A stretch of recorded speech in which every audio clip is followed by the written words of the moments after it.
Bonjour Stéphane. Bonjour. Ça fait du bien de revenir à la compétition après 2 semaines sans match officiel? Bah oui, on s'entraîne pour ça, donc ça a fait du bien, je pense, la coupure, mais ça va nous faire du bien de reprendre. Match de coupe, face à une N3 sur un terrain synthétique. Comment tu vois ce match? Pas des conditions forcément idéales. C'est la coupe, hein. Tout est réuni dans ces matchs-là, dans ce contexte-là, pour que le match soit serré. Donc voilà, on a suivi cette équipe de Croix, parce qu'ils avaient joué un match de préparation contre notre réserve ici. Puis on les a quand même évidemment supervisés. C'est une équipe qui joue bien au football, qui a vraiment de la qualité technique, avec une belle maîtrise sur le plan collectif. Donc voilà, c'est une bonne équipe de National 3, et puis c'est une équipe qui a la culture de la Coupe de France, hein, parce que depuis des années et des années, ils font parler d'eux, dans le bon sens. Donc on est prévenu, on sait que ce sera un match difficile, parce que ça, c'est la Coupe, et que c'est une bonne équipe de National 3. D'habitude, ces matchs de coupe servent à faire tourner un peu, à donner du temps de jeu à ceux qui en ont moins. Mais est-ce qu'avec le match où vous avez été exempt et le fait que vous n'avez pas joué depuis 2 semaines, ça change un peu les plans? Ça change les plans ou non, en fait, il faut qu'on se qualifie, il faut gagner ce match-là. Donc je mettrai l'équipe qui me semble être la plus compétitive pour l'emporter, simplement.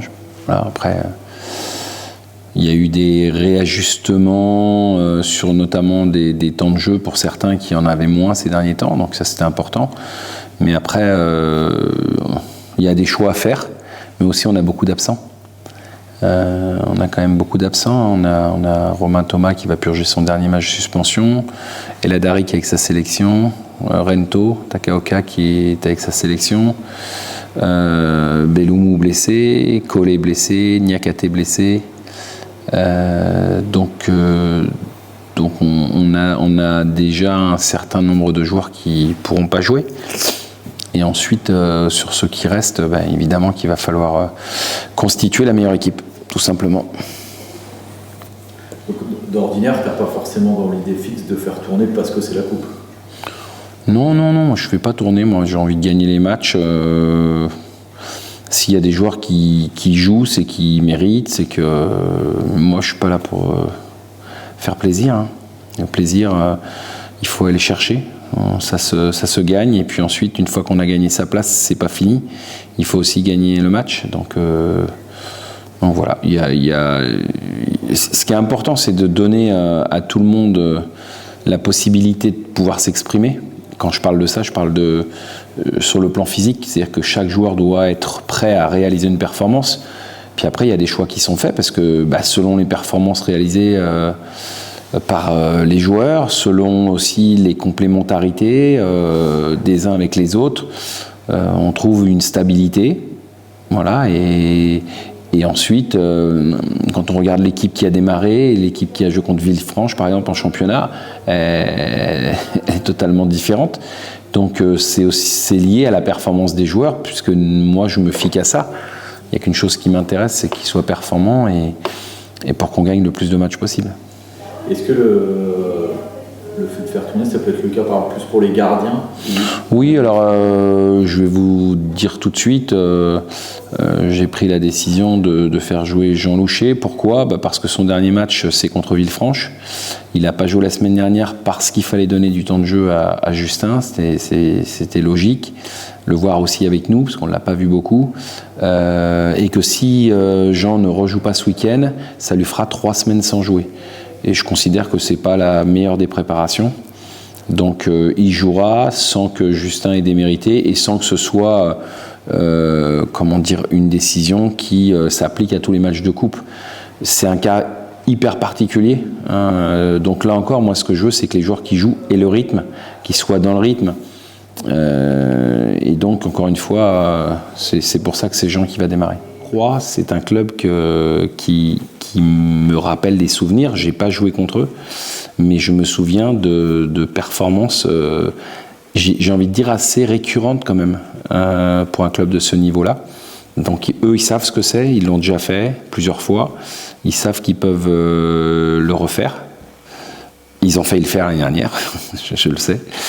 Et que donc on doit, nous, avoir vraiment toutes les précautions requises pour éviter de se retrouver dans une situation délicate, embarrassante, et se retrouver dans les surprises, les mauvaises surprises. Mais voilà, on le voit, hein, il y a des clubs de National 2 qui sortent des Ligue 1. Donc nous, on est National contre une National 3 qui a fait un bon début de saison, de victoires, de défaites et un match nul. Donc c'est des garçons qui ont vraiment de la qualité, une équipe qui joue bien au football. Donc bon, ça devrait d'abord être un bon match, mais pour nous, ça sera un bon match si on se qualifie. On ne sait pas ce qui va se passer. Je pense qu'on a peu de chances de gagner la Coupe de France. Mais au travers de cette compétition, on peut vivre des bons moments, des bonnes aventures. On peut aussi créer une dynamique. On peut vivre d'excellents moments. Donc, il ne faut pas galvauder ça. Et surtout, on a un devoir de représenter notre club et puis d'être là au prochain tour. Maintenant, je sais que ça ne sera pas simple. J'ai vécu d'autres déboires en Coupe de France. Personnellement, j'ai vécu d'excellents moments, une demi-finale de Coupe de France et une finale de Coupe de France. Mais j'ai vécu aussi des déboires, avec des différences de niveau bien supérieures à ces deux divisions. Je me souviens d'une année où on se fait sortir par un club de R1 région parisienne alors que nous étions en Ligue 1, on venait de monter. Ah oui. Donc parce que terrain boueux, dimanche à 13h, toutes les, comment dire, puis voilà, vous avez comme on a vu trop souvent à mon avis depuis le début, X occasions de but, le gardien est dans un jour voilà, poteau, barre, ça rentre jamais. Puis eux, ils en ont une, ils la mettent au fond, et puis voilà, et puis c'est comme ça. Et puis comment dire, le nouveau règlement, qui n'est plus nouveau parce qu'il date maintenant de quelques années, qui évite les prolongations, évidemment, favorise les plus petits. Alors peut-être que ça nous servira plus tard, j'espère. Mais aujourd'hui, c'est vrai que ça doit se faire sur 90 minutes. Voilà, donc ça réduit encore la possibilité, quand il y a une hiérarchie supérieure comme c'est le cas, mais supérieure avant le match. Parce que, encore une fois, c'est ce qui va se passer sur le terrain. On sait très bien que ce jour-là, l'équipe adverse, chacun de ces joueurs-là va hausser son niveau parce que ils ont envie de réaliser, je ne peux pas dire que c'est un exploit, mais ils ont envie de réaliser une performance. Et ils savent très bien que pour la réaliser, il faut qu'ils haussent leur niveau. Et ils l'ont déjà fait, ils savent ce que c'est. Et je pense que ces matchs-là, ils savent les appréhender. Et surtout, manifestement, ils savent les jouer, parce que 3-3 quand même l'année dernière. Donc on est prévenu de tout ça. On s'est préparé très sérieusement, on les a supervisés de manière très aussi sérieuse, comme pour les matchs de championnat.